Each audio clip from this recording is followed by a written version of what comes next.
यूँ तो नरेंद्र मोदी कई मामलों में पूरे विश्व के नेताओं में सबसे आगे हैं और इनमें सबसे आगे एक रीज़न से और हैं, गाली खाने वालों में।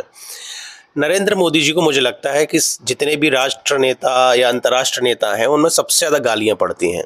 वर्तमान में ऐसा ही वाक़या हुआ है यूपी के महोबा के एमपी के द्वारा। समाजवादी पार्टी के एक एमपी हैं अजेंद्र सिंह लोधी जी।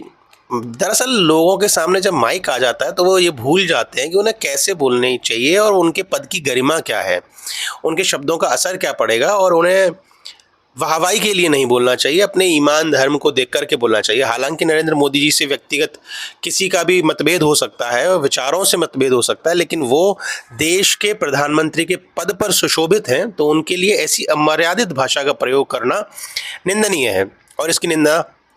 और इसकी निंदा यूपी के मुख्यमंत्री योगी आदित्यनाथ जी ने अपने फेसबुक और ट्विटर हैंडल से भी कर दी है, एक्स जिसे कहते हैं अभी।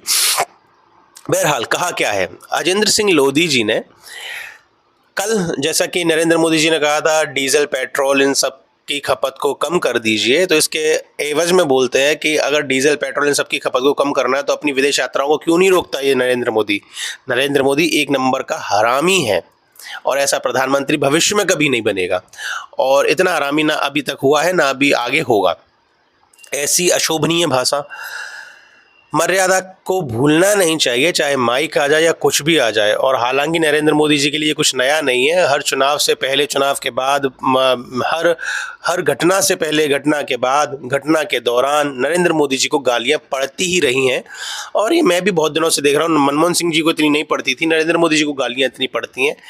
ये उनकी लोकप्रियता को और उनसे जलने वाले लोगों को, क्योंकि जो कुछ नहीं कर पाता वो केवल गालियां देता है, उसको भी दर्शाता है।